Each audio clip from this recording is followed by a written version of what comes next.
Bom dia a todos, bom dia a todas, bom dia para você que nos assiste pela TV UFMA no Maranhão e pela Pop TV em Sobradinho e Porto Alegre. Sejam todos muito bem-vindos e bem-vindas a mais um ICL Mercado Investimentos. Hoje, segunda-feira, dia de saber se o relatório Focus ou o mercado financeiro melhorou as suas projeções ou piorou as projeções. Não vou dar spoiler, daqui a pouco a gente vai falar sobre isso. Mas a gente também vai conhecer as expectativas desse mesmo mercado para a Bolsa no final da semana, mas já adianto, na semana passada o mercado errou e errou feio suas projeções. Vamos ver o que está sendo esperado para essa semana agora, mas a gente vai passar por outros assuntos importantes também. Vamos falar das bolsas asiáticas, o que aconteceu por lá, a abertura do mercado aqui e outros assuntos aí com vocês. Mas antes de tudo isso, eu vou dar bom dia para André. Bom dia, André, como você está? Bom dia, Débora, tudo bem? Bom dia a todos os nossos telespectadores. Segunda-feira, aquele dia que a gente quer saber se o mercado teve um bom fim de semana, mas acho que o mercado torce para o Flamengo aí, porque, pelo amor de Deus, o mercado está bem azedo aí, mais uma vez, está reclamando, querendo alta de juros aí, o mercado está chatinho essa semana, a gente vai explicar a narrativa e o porquê. Mas também vamos falar do termômetro da Bolsa, vamos ver como que as negociações salariais se desenrolar aí no mês de agosto, mas eu acho que a gente já pode ir para a nossa agenda, né, Débora? Vamos ver o que o nosso telespectador vai enfrentar nesse dia de hoje? Bom, hoje temos aí uma agenda bem repleta, bem recheada aí por dirigentes do Banco Central dos Estados Unidos. Eles estão tomando boa parte da agenda com seus pronunciamentos. Além disso, a gente tem PMIs no radar, já saíram os PMIs da Europa e agora perto das 11 horas, os PMIs preliminares, né? Então aquela primeira leitura prévia lá nos Estados Unidos. Aqui no Brasil, 8h25, saiu o relatório Focus semanal. Então esse já velho conhecido nosso, que traz as expectativas do mercado financeiro para os principais indicadores macroeconômicos. A gente vai falar sobre ele, vamos passar os principais pontos de mudança no Focus. Ele saiu, como eu falei, 8h25. Em seguida, 9 horas no Reino Unido, o presidente do Fed de Atlanta, o Rafael Bostic, vai discursar ali em um seminário na Universidade de Londres. 9h30, o índice nacional da atividade do Fed de Chicago foi divulgado. Aqui divulgados são referente ao mês de agosto. Em 10h30, a secretária do Tesouro, a Janet Yellen, participa de uma conversa aí numa reunião anual da Iniciativa Global Clinton 2024. 10h45, como já adiantei, saíram os PMIs, índice dos gerentes de compras, que todos os três índices saem hoje, mas como eu falei, numa leitura prévia.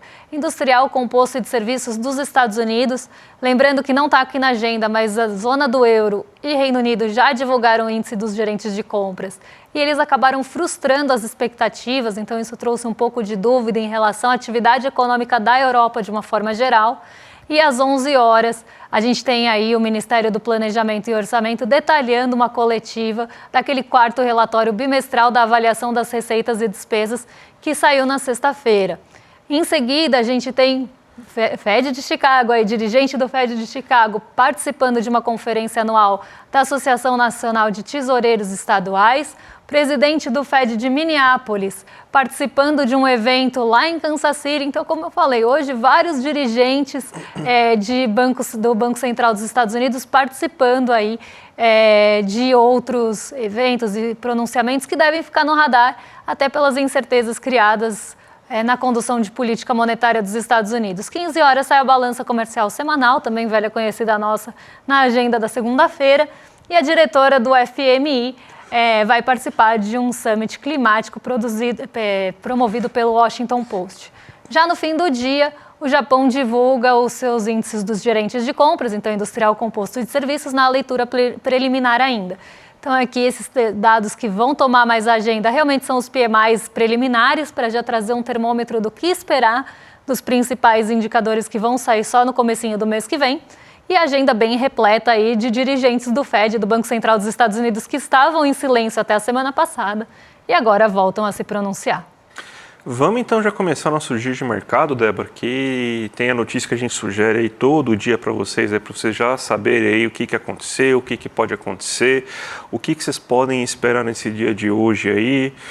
Você tem aí as expectativas aqui no Brasil em relação ao Focus, voltou-se o risco fiscal, nosso querido primo do fantasma do comunismo voltou aí a falar um pouco aí, mas tem a Ásia, né, Débora? Então a gente sempre começa pela Ásia. O que você pode falar sobre a Ásia aí nesse primeiro dia da semana? Bom, a Ásia hoje fechou no território positivo, inclusive na contramão da pré-abertura do Ocidente, porque a pré-abertura do Ocidente estava bem modesta ali, com as bolsas, na verdade, mais no terreno positivo, no terreno negativo, inclusive. Então, as bolsas europeias respondendo aos índices dos gerentes de compras preliminares que acabaram ficando ali abaixo do esperado, como já falei na agenda, e a abertura de Nova York estava muito indefinida, com a maioria das bolsas também no terreno negativo. Então, a abertura aqui no Brasil já estava sendo esperada como uma abertura pressionada. Mas apesar desse movimento negativo no Ocidente, lá na Ásia as bolsas foram para o terreno positivo, esperando mais estímulos da China. Então, vou colocar aqui o Xangai Composto na tela para vocês, porque o Xangai Composto acabou tendo um desempenho bem positivo hoje na Ásia, liderou esses ganhos com uma alta de 0,44%. Não foi um ganho ali extraordinário, mas foi um ganho importante em um dia ali que justamente as bolsas responderam a essa expectativa de estímulos na China. E essas expectativas vêm de uma reunião que acontece durante a semana, e dessa reunião se espera que saia alguma tomada de decisão em relação a estimular a economia chinesa. E, de outro lado, depois de ter frustrado as expectativas do mercado em relação a juros, porque a China manteve ali as suas taxas de 1 e 5 anos, aquelas taxas de referência de mercado imobiliário, hoje a China reduziu em 0,10 ponto percentual uma taxa de recompra, ali de títulos até mais curtos. Então, ela teve essa mudança de posicionamento em relação a essa taxa depois de deixar a outra inalterada e frustrar toda a expectativa de corte de juros na China. Então, foi um primeiro movimento, provavelmente, aí dos estímulos que devem vir a partir de agora. E aí isso criou uma expectativa maior por essa reunião que vai acontecer durante a semana e que, de lá, aí sim, se esperam novos estímulos. E aí a Ásia acabou sendo tomada por esse otimismo e foi toda para o terreno positivo, liderada aí pelo Xangai Composto com alta de 0,44. Mas no Ocidente as coisas estavam um pouquinho diferentes, mas a gente vai falar disso lá no giro de mercado, lá no finzinho do programa. Vamos então aqui para o Brasilzão, né? Porque vamos ver como o mercado passou o fim de semana aí, que saiu o boletim Focus essa semana e a narrativa continua a mesma, né? Então, aumentou agora, diferente do que tinha acontecido nas últimas semanas, aumentou a previsão da taxa Selic, aumentou a previsão do crescimento econômico, aumentou a previsão aí da inflação, a taxa de câmbio se manteve. A gente até montou aqui agora para vocês aqui também uma arte para conseguir explicar aí bonitinho, certinho para vocês aí como que está acontecendo aí a narrativa desse mercado aí. A gente tem, ó, alta da projeção, né, da expectativa inflacionária para o final desse ano, saindo agora de 4,35%, chegando a 4,37%, e para o ano que vem também um aumento aí da projeção, chegando agora em 3,97%. A gente tem que o PIB esperado pelo mercado está em 3%, para o próximo ano manteve-se em 1,9%. O câmbio não teve alteração, ainda se espera um câmbio de final de ano em R$ 5,4 e em 5,35 para o próximo ano. E a Selic, que estava projetada em 11,25% até o final do ano, ou seja, mais 2 aumentos de 0,25 pontos percentuais aí nas próximas reuniões, agora está em 11,50. Então está se esperando ou um aumento mais forte em alguma das reuniões ou mais aumentos aí. Não sei se tem 3 reuniões até o final do ano, acredito que não tem, então está se esperando aí um aumento mais forte em pelo menos uma dessas reuniões e para o próximo ano manter essa expectativa em 10,50. Qual que é a narrativa do nosso amigo mercado? Então vamos lá, pega aqui tudo que eu falei aí da semana passada, 2 semanas atrás, 3 semanas atrás, 4 semanas atrás, que continua mesmo a narrativa. O mercado está forçando e está todo mundo comprando essa narrativa, você ouve isso nos analistas econômicos falando nos grandes jornais, na grande mídia, no rádio, na TV, que é o quê? O Brasil está crescendo, mas está crescendo demais, está crescendo acima da sua capacidade ociosa. E com isso você está tendo inflação de demanda, essa inflação de demanda está pressionando o nível de preço, então você precisa reduzir a atividade econômica, porque o Brasil não consegue crescer 3% ao ano sem gerar inflação. Então, para isso, você precisa aumentar a taxa Selic para evitar esse problema. Engraçado que ano passado o Brasil cresceu 3% ao ano e estava tendo um movimento de queda de taxa de juros. Então, ano passado, a capacidade ociosa brasileira magicamente a capacidade ociosa não, o PIB potencial magicamente estava mais alto. Esse ano aí, mesmo com o crescimento do nível de investimento, parece que nossa capacidade ociosa está, nosso PIB potencial está menor. Não sei por que encolheu em um ano, uma variável que deveria ser bem estável. Mas é essa narrativa e está vendendo essa narrativa e é bizarramente aceita aí de que o Brasil está crescendo demais, sendo que você ainda tem um desemprego bem maior do que o desemprego que você observa em países desenvolvidos. Países desenvolvidos têm um desemprego sempre na faixa dos 4%, 5%, a gente ainda está em 6,8% de desemprego. Mas é vendida essa versão aí de que a taxa que o Brasil está crescendo acima do que pode.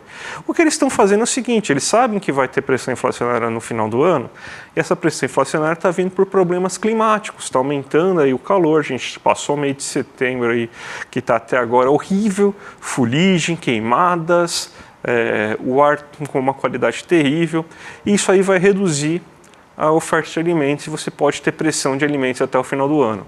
Não tem como fazer muita coisa nesse momento aí para você reduzir a inflação de alimentos. Daria para você usar a Conab e outras coisas, mas a gente não está com essas ferramentas ainda bem consolidadas. Então o que vai fazer? Eu vou aumentar a taxa Selic e vou reduzir a força, o nível de atividade econômica. Eu vou fazer as pessoas pararem de comprar no comércio, aumentar o desemprego, reduzir a renda das pessoas, fazer elas pararem de ir em barzinho, ir no cabeleireiro, ir no manicure. Então, reduzir a atividade comercial, a atividade de serviços, e eu vou fazer a economia parar de crescer tanto e vou reduzir aí o crescimento econômico, que vai pressionar menos a inflação. Ou seja, vai ser no lombo de vocês que trabalham no comércio, que trabalham nos serviços, no lombo de você, trabalhador, que eles vão querer aí fazer esse ajuste da inflação. Vai subir o preço dos alimentos? Não vai. Vai resolver o problema aí do arroz e feijão, que provavelmente vai aumentar o preço, das hortaliças? Não vai. Mas, na média, a inflação vai estar dentro da meta. O que importa é isso para eles. O que importa é isso. Não importa qual que é a qualidade da inflação, qual que é o tipo da inflação, como que se explica a inflação. O importante é estar dentro dos 4,50, nem que para isso tenha que ser no lombo do trabalhador esse ajuste. Então, continua essa narrativa do mercado e toda semana a gente vai ter que explicar para vocês aí, para vocês não caírem nessa ladainha, que eles estão falando justamente o quê? Que a inflação está acima do esperado, então você tem que aumentar a Selic. E a gente traduz para vocês que vocês vão ter que dar seus empregos, consumirem menos aí, reduzir sua renda, em nome aí do Deus Mercado, Débora.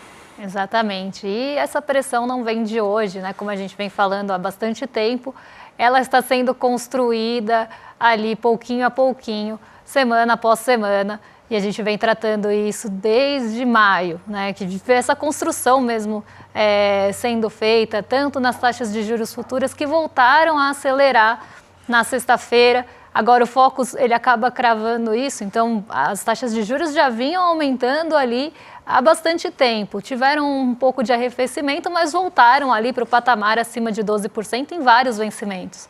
E aí o Focus agora reforça. Então essa mudança até demorou para aparecer no Focus. Tanto as primeiras variações de Selic, como agora essa nova variação aí para agora 11,5% da taxa de juros esperada para o fim do ano, ela acabou demorando até para aparecer no Focus, porque o Focus tem toda aquela questão de mediana, de pegar ali a variável ou o número que divide o conjunto no meio, mas se a gente olha as médias, elas já vinham subindo também semana após semana. Então não espanta o Focus colocar agora a Selic em 11,5%, ou o mercado financeiro colocar a Selic em 11,5% no fim do ano, porque isso já era apontado há bastante tempo.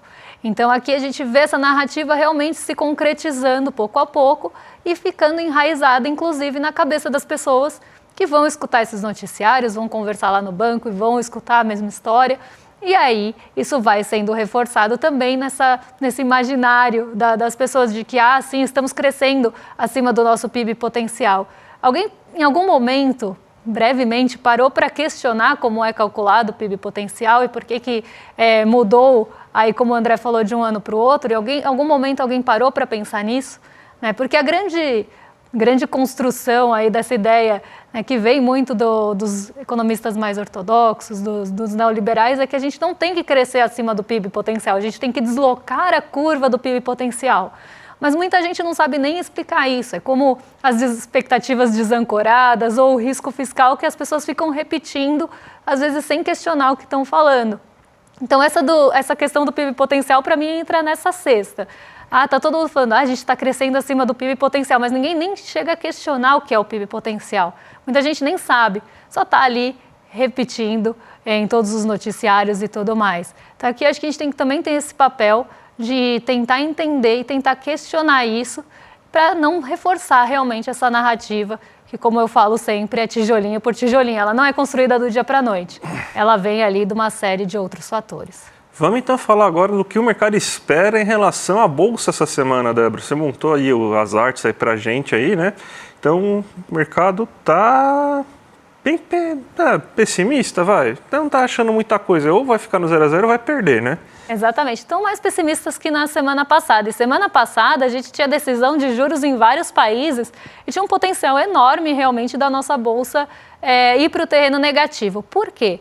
Por mais que a gente tivesse aquela queda nos juros dos Estados Unidos que iam acabar fortalecendo o apetite pelo risco aqui no Brasil, então uma queda dos juros lá faz com que a Bolsa aqui fique mais atrativa. Então esse é um ponto. Ao mesmo tempo se esperava que a taxa de juros ia subir no Brasil. Então essa expectativa da semana passada de 50% de alta, 50% de estabilidade, ninguém esperando queda, era realmente muito otimista. Como vocês podem ver, o mercado errou porque a Bolsa caiu 2,83 na semana passada. Então errou e errou feio. Ninguém estava prevendo uma queda e nem uma queda tão grande.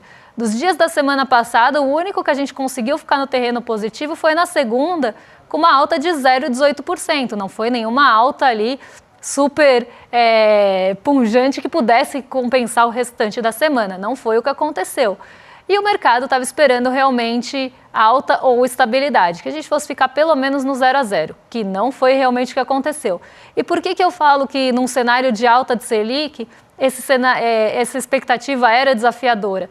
Porque não só ali a gente teve questões em relação aos preços das commodities, que acabaram também trazendo nossa Bolsa para baixo, porque as ações de grande peso do índice trouxeram a nossa Bolsa para baixo.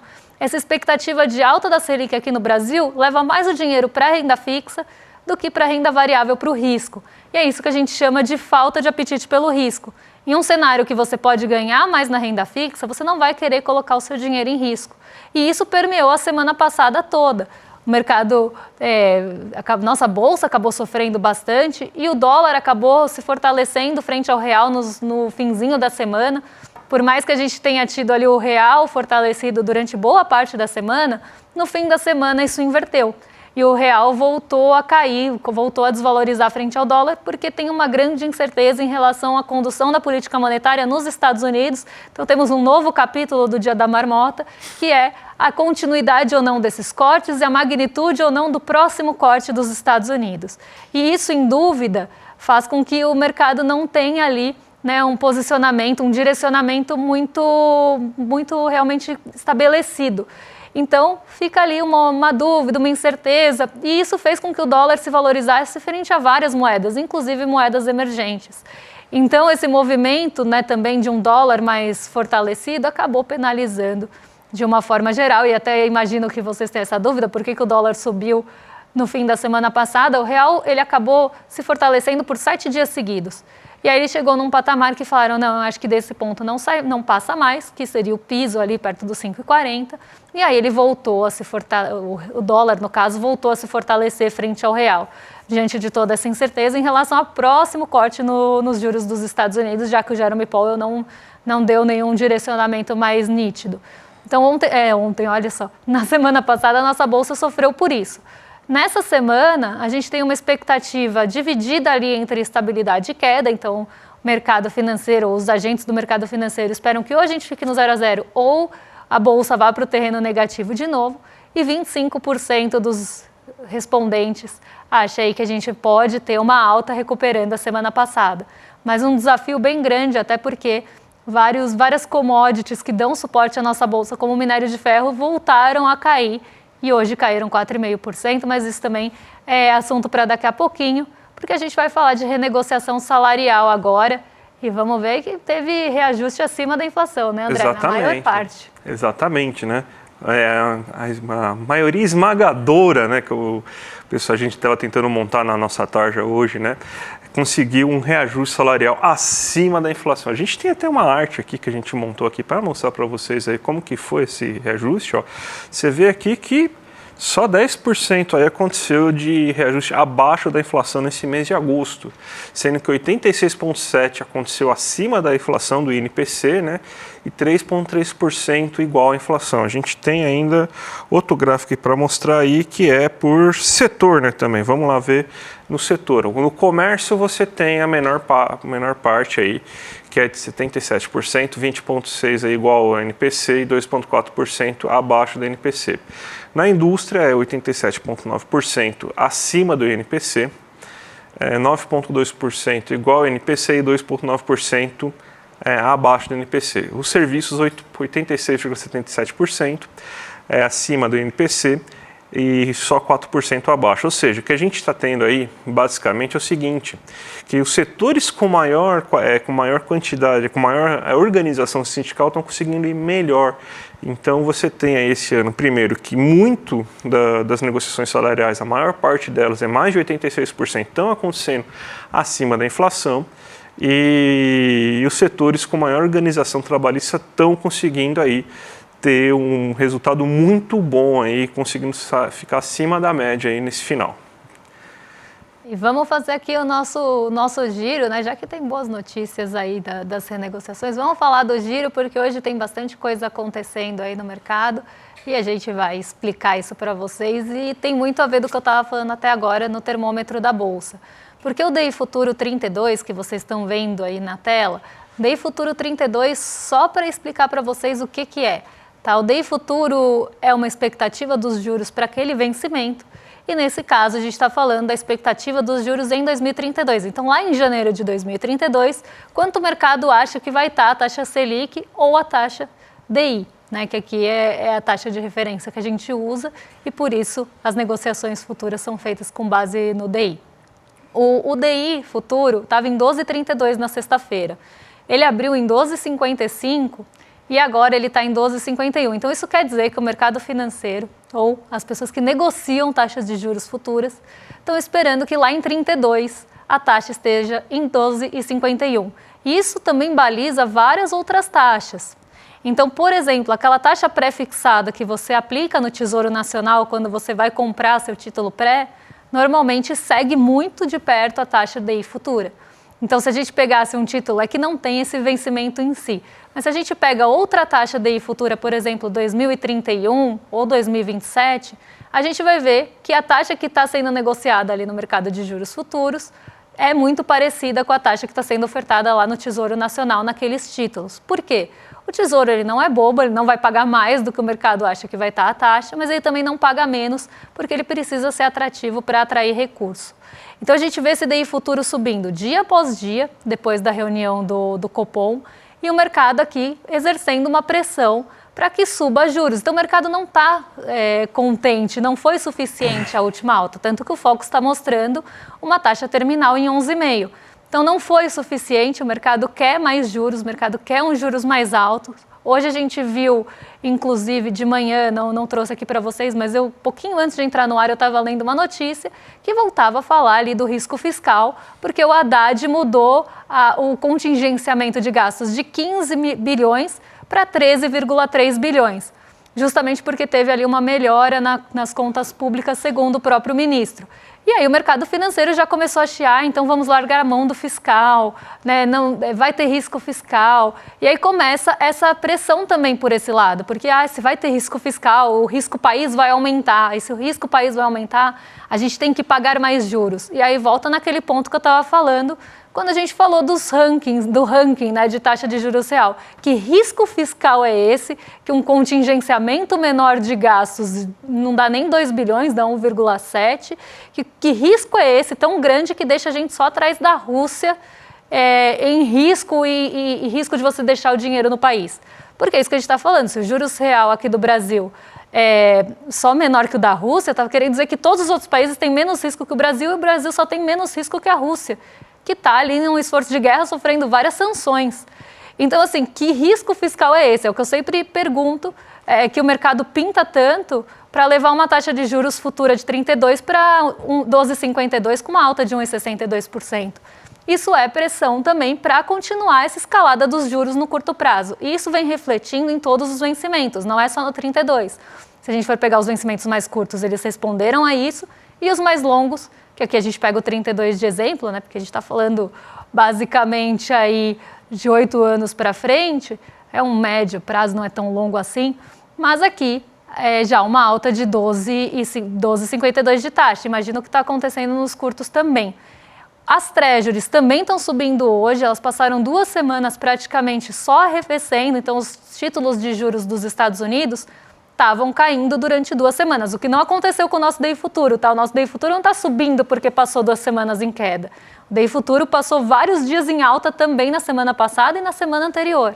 Mas as treasuries, que são esses títulos de dívida lá dos Estados Unidos, então esse termômetro também dos rendimentos dos títulos públicos lá, caíram por 2 semanas até a ata do FONC, né? Até a reunião do FONC. Agora a expectativa é pela ata, mas até a reunião. Como não teve uma sinalização clara ali para onde vão os juros, o mercado começou a ficar com incerteza e a partir de sexta-feira essas taxas de rendimento dos títulos de dívida dos Estados Unidos também voltaram a subir. Então hoje a gente tem um movimento mais comum aí, que é juros nos Estados Unidos subindo, ou expectativa para os juros nos Estados Unidos subindo diante da incerteza, e o DI futuro acompanhando aqui. Mas em vários outros dias a gente teve os títulos lá caindo, o rendimento dos títulos de dívida nos Estados Unidos, e o DI futuro subindo aqui, mostrando que isso é uma expectativa relacionada também ao nosso cenário doméstico e de pressão em relação a isso. O dólar sobe de novo, então atinge 5,54 hoje, alta de 0,51%. Aqui muito ligado também a essa alta das treasuries, porque se a gente tem os títulos de dívida lá subindo de novo, vai sair recurso para buscar ganho, apesar da nossa taxa aqui estar altíssima. E isso traz também aquela falta de apetite pelo risco que eu falei, que está impactando a nossa bolsa, que cai 0,44. Um ponto importante aqui, apesar do petróleo estar subindo ali 0,36 hoje, petróleo que abriu bem instável, abriu até no terreno negativo hoje, com pouca força, mas ali as questões ligadas ao Oriente Médio e possíveis escaladas levaram o petróleo Brent para o terreno positivo de novo, com alta de 0,36. Mas o minério de ferro teve uma queda bem brusca, como eu estava falando, lá em Dalian.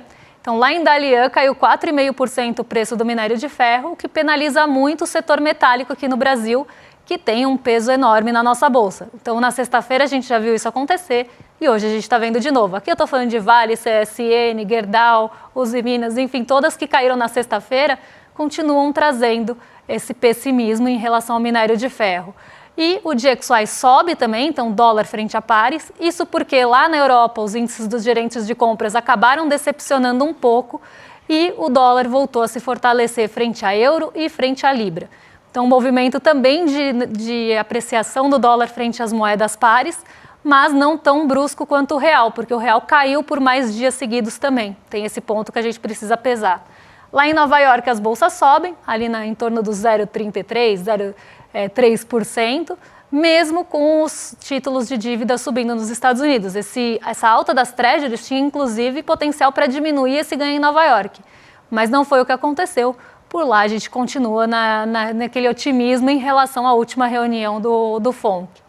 Então aqui um dia, bem até diria atípico, porque sobe, nem tão atípico assim, porque cai bolsa e sobe dólar, esse é o movimento mais conhecido nosso.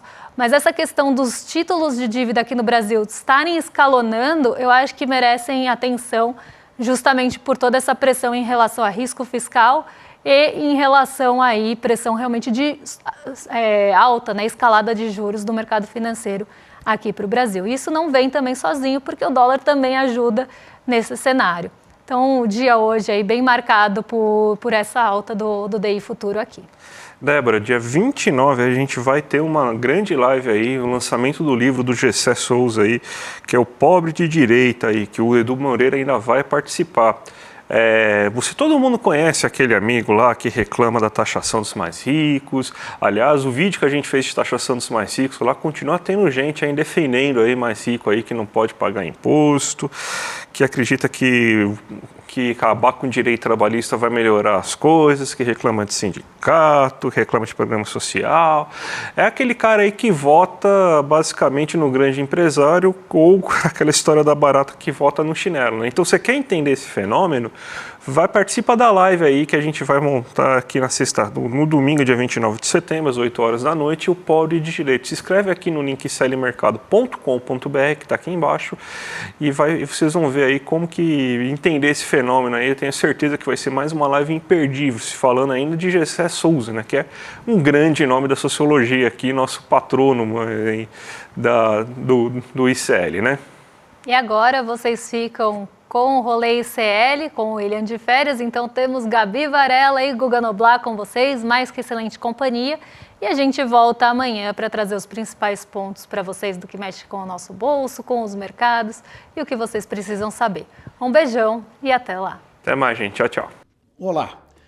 Nós sabemos que o povo não é bobo, mas muitas vezes o povo, sobretudo os mais pobres, são manipulados por políticos que visam conquistar apoios para teses que prejudicam exatamente essas pessoas. Como se dá essa manipulação? Manipulação que só serve para defender e proteger os interesses de uma elite rica, que não tem nenhum compromisso de verdade com a vida desses que sofrem mais e que trabalham muito. Não tem compromisso com o bem-estar da população. Nós vamos exibir aqui no ICL uma aula. O nome é O Pobre de Direita. É o nome do mais novo livro do professor Gessé Souza. Ele vai mostrar como que pessoas simples, pobres, defendem políticos que só as prejudicam. Quer saber como? Liga aí, dia 29 de setembro, um domingo, às 8 da noite, Gessé Souza vai dar uma aula magna para você, de graça, aqui no ICL. Venha saber quem é o tal Pobre de Direita.